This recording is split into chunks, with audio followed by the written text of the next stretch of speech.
ganun mangyayari sa akin nun. Pero mas sabihin, hindi mo ako tinatado, hindi ganun. Kaya rin kasi ako pag naano sabihin sa'yo. Kasi hindi ko na alam kung saan ako lalapit, kung saan ako ano. Dapat hindi mo nga ginawa sa akin yun. Hindi ko na alam kasi gano'n.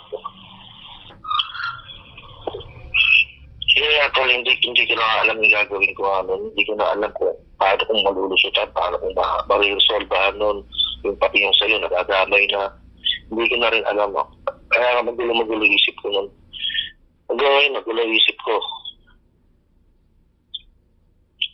At nakunan yung girlfriend ko ng isang araw.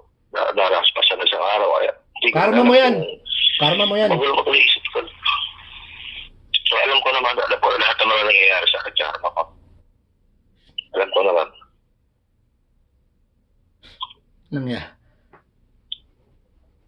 Hindi ka nag-reach out sa akin, pero nakuha mo pa mamabae, putang ina. Hindi mo malang inisip na kawawa naman yung best friend ko, yung si Utol Bob. Ang laki ng sasamaan namin. Tapos tinarantado ko. Na sana inisip mo. Ako una makakatulong sa'yo. Kahit si Aga, sinabi ni Aga yan. Iniisip ko yan, kaya siyempre nahihiya ako. Kaya hindi ako paparamdam kahit kanina eh. Kasi nahihiya ako sa nangyari. Wala naman ibang nakakalap sa ginawa mo eh, kundi ano lang eh. Si Mami Olo, saka si Aga, si OG eh.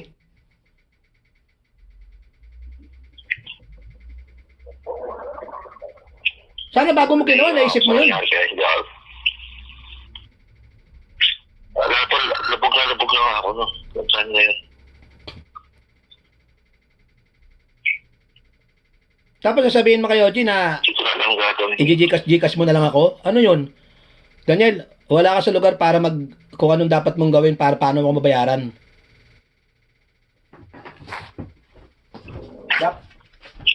Alam mo, kung ikaw sana unang nag-reach out sa akin, pwede pa kita mapatawad eh.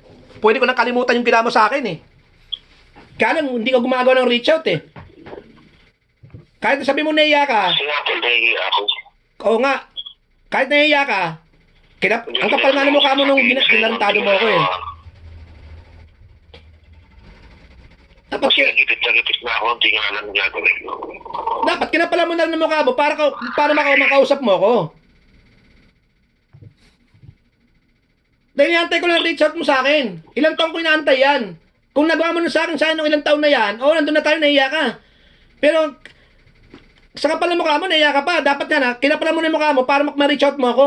Dahil kahit pa paano, may Diyos ako sa puso ko, hindi naman ako umandid. Kaya lang wala eh. Ikaw pa ito parang binabali wala may atraso mo sa akin. Kung sino-sino pa yung ginamit ng tao. Para mapaniwala mo ako, Daniel. Hindi ko talaga alam na nangyayari. Talagang hindi ko alam talaga na lulot ko at nalulot ko. Sabihin mo hindi mo alam. Nangyari.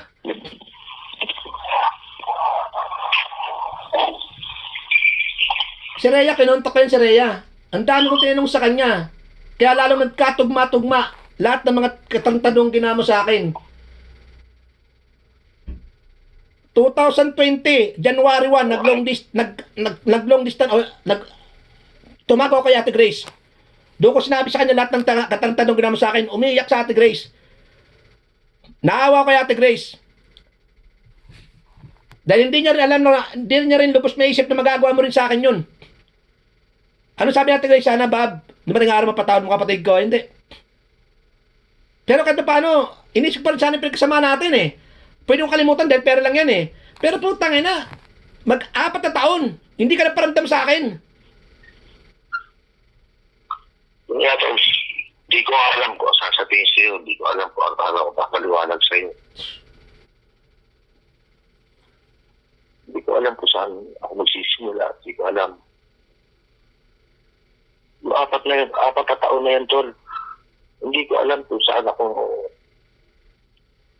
Alam niyo, OG yan, wala ako. Tagal ako nawala. Hindi ko alam kung saan ako pupunta. Hindi ko alam kung ano gagawin ko. Yung 4 na taon na yun. Alam niyo, OG yan. Nakabalik ka na nga sa inyo eh. Nakapag-shota ka na nga uli eh. Hindi ka pa rin gumawa ng paraan para makontak ako? Lang ya. Sasabihin mo pa rin, hindi mo pa rin alam? Kaya ako nandito na para makapagsimula ulit. Kaya ako umuwi para makapagsimula ulit. Ang akin lang, Daniel, pwede mong kalimutan ang traso mo sa akin, ibalik mo lang yung pera ko. Dahil hindi ako papayag na hindi mo may balik yung pera ko. Dahil pinaghirapan ko yan. Oo, gagawa ka lang.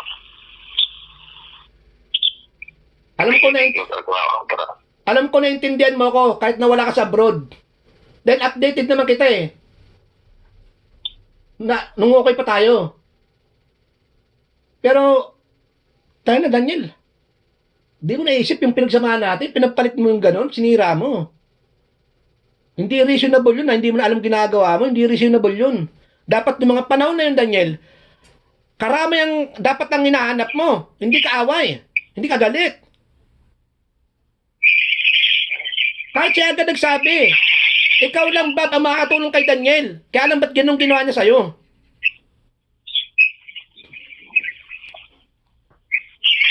Sana naisip mo sana yun, na dapat ibalik mo lang yung pera ko, Daniel. Ayaw ko rin naman mapakulong kita. Dahil kawawa naman sila nanay. Si tatay kawawa din naman. Si nanay, alam ko katay ng nanay kasi tinatanong ko si nanay kay paring Oji, hindi nga lang ako mapagpadala ng pera kay nanay mo. Kahit nagalit ako sa tangina mo. Kasi ibang sitwasyon ko ngayon dito. Lagi ako nawalan ng trabaho. May diabetes na ako. Yung kanang braso ko, baluktot na. Kaya nga uwi na nga kami ni Shane. For redialing, press 1, followed by the pound key. To make another call, enter the... followed by the...